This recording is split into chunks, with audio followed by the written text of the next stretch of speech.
Hola, bienvenidos de nuevo a Pura Vida Católicos. El día de hoy vamos a continuar con Apocalipsis capítulo 13, versículo del 1 al 10. Padre misericordioso, danos la gracia de imitar tu generosidad y compasión sin límites, para que siempre estemos dispuestos a compartir con nuestros hermanos más necesitados los dones que tú mismo nos das. Concédenos un corazón agradecido que siempre esté atento a las gracias de tu providencia, que nos alcanzaste para la salvación. Llénanos de tu Espíritu Santo, para que podamos entender y hacer vida tu palabra expresada en el Apocalipsis. Por Jesucristo nuestro Señor. Amén. El demonio arrojado del cielo sobre la tierra lleno de furia se dispone a aprovechar el poco tiempo que le queda para deshacer, si le fuera posible, la obra de Dios en este mundo. El capítulo 13 nos describe cómo el dragón organiza sus fuerzas para la lucha que se opone a seguir contra la descendencia de la mujer, es decir, contra la Iglesia de Cristo. Su reino es organizado imitando el modelo de su adversario, o sea, el del Cordero. Al mismo Cordero opone Satanás la bestia, que es el Anticristo. Prepara incluso para su bestia una especie de resurrección, de entronización, imitación a la entronización del Cordero, de parucía demoníaca. Esta escena tiene lugar sobre la tierra en presencia del dragón y va acompañadas con cánticos imitando lo más posible lo que había dicho el Cordero en los capítulos 4 y 5. Sin embargo, una bestia sola no podría rivalizar contra la potencia del Cordero.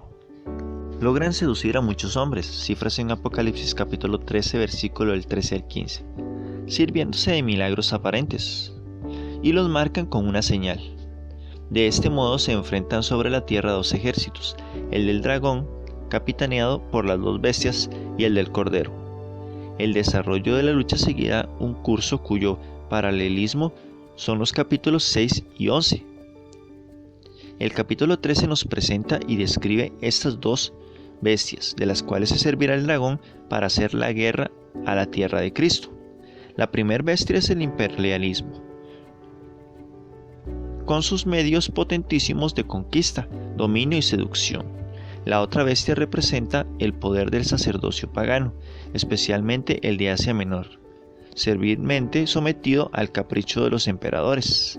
El capítulo 13 se puede dividir en dos partes, la bestia de Occidente y la bestia de Oriente. Vi como salía del mar una bestia que tenía 10 cuernos y 7 cabezas, y sobre los cuernos 10 diademas, y sobre las cabezas nombres de blasfemias. Vamos a hablar de la bestia de Occidente. El dragón no ha podido vencer a la iglesia. Por eso, como lo señala el último versículo del capítulo anterior, se ha quedado en la orilla del mar, esperando a sus aliados humanos. La primer bestia simboliza, según el Apocalipsis, capítulo 17, versículos 10 al 14, al Imperio Romano, tipo de todas las fuerzas que se levantarán contra la iglesia en el decurso de los siglos. Ahora dirigirán sus ataques no contra la iglesia de la institución, sino contra sus miembros concretos, los descendientes de la mujer, ya que ella está protegida directamente por Dios. Si no puede aniquilar a la iglesia, procurará al menos robarle la mayor cantidad posible de sus fieles.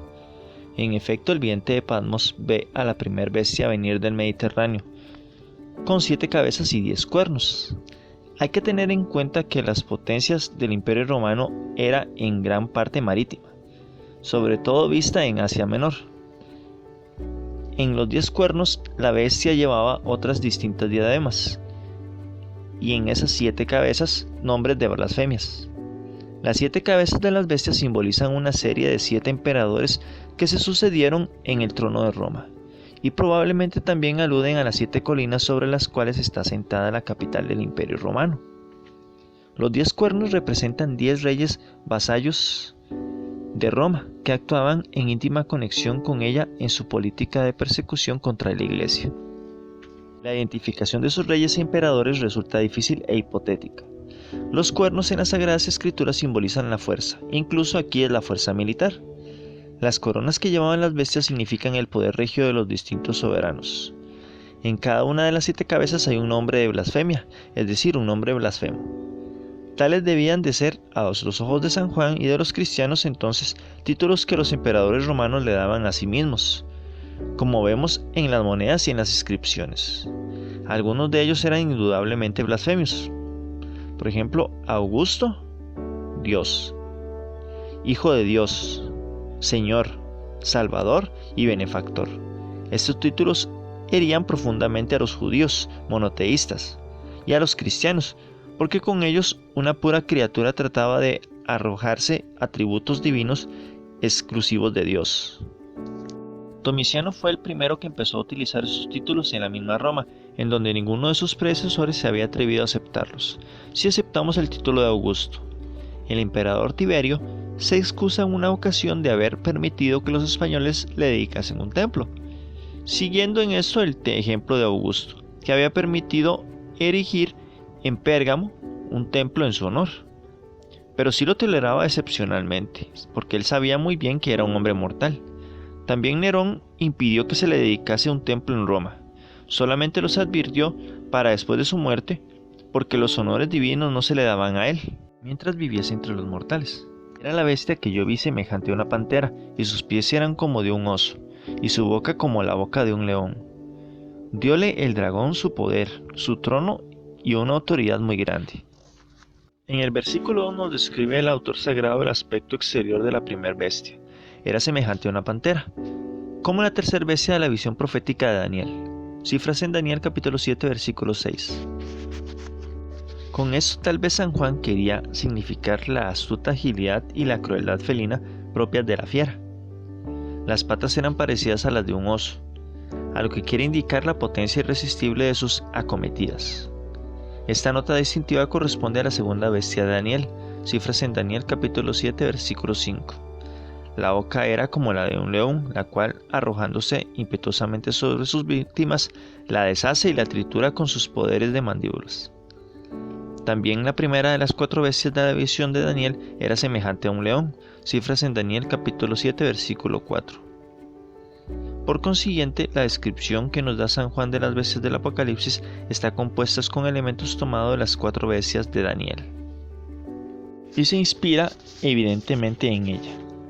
El profeta Daniel ve una visión nocturna salir del mar grande, es decir, del Mediterráneo, las 4 bestias, diferentes una de otra.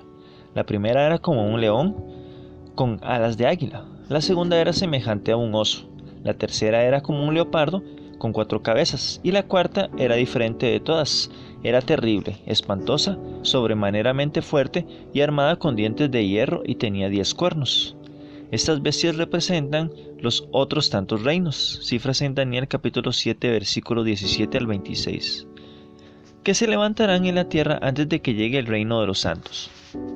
De la cuarta bestia, la más terrible de todas, armada con 10 cuernos, vio Daniel que salía un cuerno pequeño, que derribó 3 de los otros 10, y tenía una boca que hablaba con arrogancia.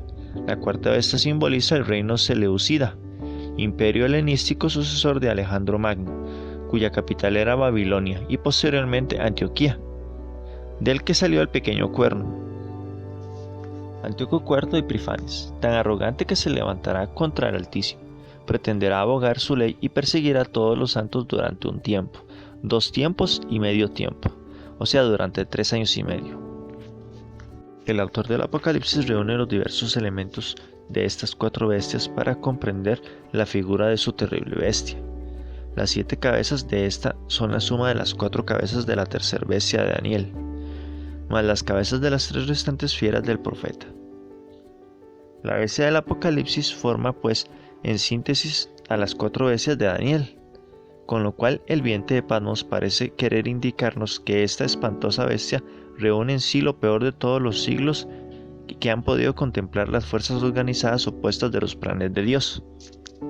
La cuarta bestia de Daniel, la más parecida a la primera del Apocalipsis, que designaba el imperio seleucida, fue posteriormente empleada para designar al imperio romano. Eso se ve claramente con el Evangelio de San Lucas, Lucas capítulo 21 versículo 20, en donde la expresión abominación de la desolación, que significaba para Daniel la obra de la cuarta bestia, encarnada en Antíoco IV Epifanes, se aplica el asedio de Jerusalén por las fuerzas de Roma. De igual modo, las visiones de Daniel son transformadas para representar el imperio romano. Por eso no tiene nada de extraño que San Juan, siguiendo la tradición apocalíptica de su tiempo, quiera simbolizar con su primer bestia al Imperio Romano. A esta bestia entrega el dragón como príncipe de este mundo, cifras en Mateo capítulo 4 versículo del 8, Lucas capítulo 4 versículo del 5 al 6 y Juan capítulo 12 versículo 31. Su poder y su trono y la autoridad muy grande, lo cual constituye una ridícula parodia, imitación burlesca de la entronización del Cordero en el cielo, cifras en Apocalipsis capítulo 5 versículo 12. El autor sagrado considera a la bestia con un poder satánico, agente terrestre del diablo. Todo su poder lo tiene Satanás. Eso se comprende mejor si tenemos presente que San Juan considera al Imperio Romano como adorador de ídolos y perseguidor de la fe. Es, en una palabra, la encarnación del poder de Satanás opuesto al reino de Dios y a su iglesia. A eso no obsta que San Pedro, primera carta de Pedro capítulo 2 versículo del 13 al 17 y San Pablo, Romanos capítulo 13 versículo del 1 al 6, considerando al Imperio Romano como una fuerza conservadora del orden y de la paz, lo presentan a los fieles como ordenado por Dios, y por este motivo mandan a los cristianos a pagar los tributos y rogar por el emperador y los gobernantes a fin de que puedan gozar con la paz y servir en ella a Dios. La autoridad ciertamente viene de Dios, pero el abuso de poder, según Santiago, es diabólico. Vi a la primera de las cabezas como herida de muerte, pero su llaga mortal fue curada. Toda la tierra seguía admirada a la bestia. Después de la parodia de la entronización de la bestia, sucede algo inesperado. San Juan ve la primera de las 7 cabezas de la bestia como herida de muerte, pero la llaga mortal fue curada. Probablemente esto se alude a la restauración del Imperio Romano, momentáneamente que fue sacudido por la guerra que siguió la muerte de Nerón. También el autor sagrado pudiera referirse al asesinato de Julio César, que pareció por un momento ser el fin del poder de Roma, pero ésta se levantará más potente y gloriosa bajo Augusto, designado por el nombre mismo de Julio César, como su sucesor. Para otros autores la expresión de la llaga mortal fue aludida también a los rumores populares de que Nerón reviviría, y que los cristianos tal vez creyeron ver realizado esto en Dominiciano, que decían que era un segundo Nerón por sus persecuciones contra la iglesia. En aquella época corrían escritos judíos de tipo apocalíptico que afirmaban que Nerón no se había suicidado en el año 67, sino que se había refugiado entre los pardos. De ahí volvería a Roma con un ejército para destruirla e inaugurar el tiempo mesiánico. Esta leyenda fue transformando poco a poco, hasta presentar a Nerón como resucitado y encarnado en el demonio. Bien se podría haber basado San Juan en este eco de la leyenda. La bestia herida y curada es como un remedio de cordero degollado y resucitado. En otro caso de paralelismo polémico, bastante frecuente en la última parte del Apocalipsis, para combatir el reino de Cristo resucitado, el dragón le opone el poder de un falso resucitado. Adoran al dragón porque había dado poder a la bestia, y adoraban a la bestia diciendo: ¿quién como la bestia? ¿Quién podría guerrear contra ella? El prodigio aparente de la curación de la bestia despierta la admiración de toda la tierra, es decir, de todas las naciones conquistadas por Roma, que se rinden ante el poder de la bestia, y en ella adoran al dragón. El autor sagrado alude indudablemente al culto imperial, muy extendido en Asia Menor, en el cual se tributaban honores divinos al emperador y a la diosa Roma. El culto de los ídolos que ha implicado en la sujeción del imperio idolátrico de Roma es en la Sagrada Escritura del culto de los demonios. Cifras en Deuteronomio capítulo 32 versículo 17, Primera de Corintios capítulo 10 versículo 20 y Apocalipsis capítulo 9 versículo 20. Adorar al emperador o a Roma o adorar al demonio es un mismo pensamiento para San Juan.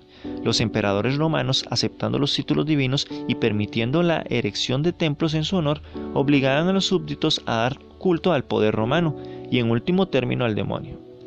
El culto de Roma y de sus emperadores se había difundido particularmente por la provincia proconsular de Asia.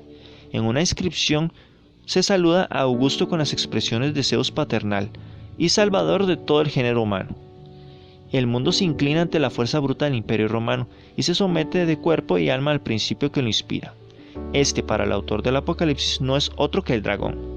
Todos los moradores del Imperio Romano, es decir, aquellos que no están escritos en el libro de la vida eterna, sino que adoran a los ídolos y se rindieron a la bestia exclamando: ¿quién como la bestia? ¿Quién podría guerrear contra ella? son esas expresiones en el Antiguo Testamento que se dirigen exclusivamente a Dios, en donde se deduce que los adoradores de la bestia se consideraban como el Dios más poderoso, contra el cual nadie podría levantarse. Dióselo asimismo una boca que profiere palabras llenas de arrogancia y de blasfemia, y fuese concebida autoridad para hacer durante 42 meses. Todo el universo está sometido al poder de Dios, pero es Él quien por sus altos juicios permite la acción del dragón, el cual inspira a la bestia las palabras blasfemas que van implicadas en los nombres divinos de los cesares que se arrogaron. La actuación de la bestia se asemeja a la del pequeño cuerno, de la visión de Daniel, cifras en Daniel capítulo 7 versículo 8. Hablaba con gran arrogancia, pronunciando palabras llenas de blasfemia. Los autores antiguos narran hechos blasfemos de divinización de los emperadores o de las familias de estos. A la bestia se le permite desarrollar su acción durante un periodo de 42 meses, es decir, durante 3 años y medio, que es el tiempo simbólico de toda persecución religiosa. El tiempo que es dejado al dragón para que actúe sus planes está, pues, estrictamente delimitado. Durará tanto como la profanación del templo de Jerusalén por el pequeño cuerno Antíoco IV de Epífanes, como la predicación de los 2 testigos, y como el retiro de la mujer en el desierto. Todos estos hechos son evidentemente simultáneos y constituyen aspectos diversos en un mismo suceso. Abrió su boca en blasfemias contra Dios, blasfemando de su nombre, de su tabernáculo y de los que moran en el cielo.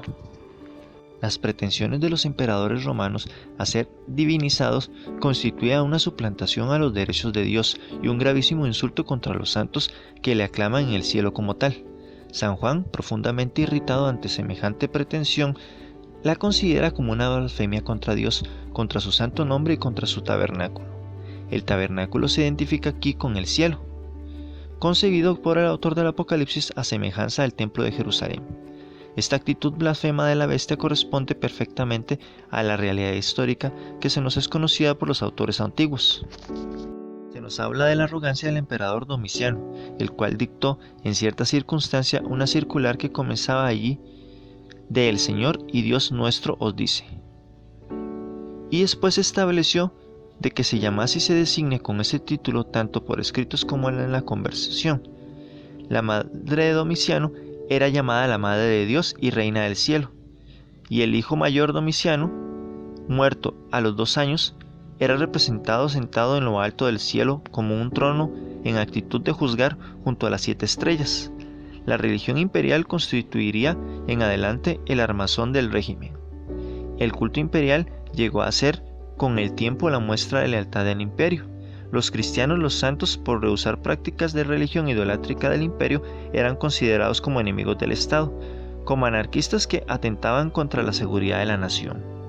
Fue otorgado hacer la guerra a los santos y vencerlos, y le fue concebida autoridad sobre toda tribu y pueblo, y lengua y nación. Por eso se le perseguía y se le condenaba a muerte. Fue otorgado a la bestia hacer la guerra a los santos y vencerlos. Los santos son los miembros de la iglesia, la cual en aquel tiempo ya estaba extendida por toda tribu, pueblo, lengua y nación.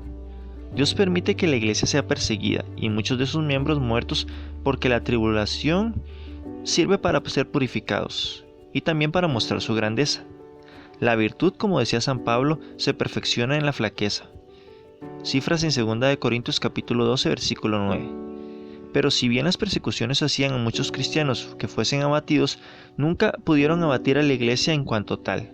Todo lo contrario, los vencidos en las persecuciones eran después los vencedores de esos mismos verdugos. Cifras en Apocalipsis capítulo 20 versículo del 4 al 6. La sangre de los mártires, como diría Tertuliano, es semilla de cristianos. Dios en su providencia divina lo ha puesto todo de tal manera que puede servir al triunfo definitivo de su causa. Por eso los cristianos no han de desalentarse al verse perseguidos a muerte, sino que han de confiar en Dios al fin de dar plena victoria sobre sus enemigos. La fuerza y el esplendor del Imperio Romano arrastró mucho a darles culto. Los cristianos que se resistían eran inmolados como enemigos del Estado y de la religión. Pocos años después de la composición del Apocalipsis, a los acusados de cristianos les hacían llegar una imagen del emperador. Esto con el objetivo de que les rindieran culto, les ofrecieran incienso y también libación de vino. Los que ejecutaban este rito eran puestos en libertad, en cambio los que lo negaban eran ejecutados como rebeldes. Años más tarde, en Asia, existía San Policarpo, jurar por el nombre del César y llamarle Señor, y a lo que es santo se negó creyendo que era solo una confesión idolátrica. En tiempo de San Juan todavía se había llegado a ese extremo, pero el profeta se veía el culto del emperador y de Roma extendió y solemnizado en toda provincia proscular de Asia. Podía muy bien entrever a dónde llegaría tal superstición. La adoraron todos los moradores de la tierra, cuyo nombre no está escrito desde el principio del mundo, en el libro de la vida del Cordero degollado. Este libro está escrito desde la fundación del mundo, como se dice también en Apocalipsis capítulo 17, versículo 8. El plan divino de la redención por medio de la sangre del Cordero inmolado estaba ya determinado desde la eternidad. Cristo estaba predestinado desde la eternidad al sacrificio redentor de su vida. ¿Cómo lo afirma San Pablo? Habéis sido rescatados de vuestro vano vivir, con la sangre preciosa de Cristo, como el Cordero sin defecto ni mancha, ya conocido antes de la creación del mundo y manifestado al fin de los tiempos por amor vuestro. Primera carta de Pedro, capítulo 1, versículo del 18 al 20. Pero para poder ser inscrito en el libro de la vida es necesario participar de los sufrimientos de Cristo, porque solo la vía de la cruz es la que conduce al cielo. Si alguno tiene oídos, que oiga.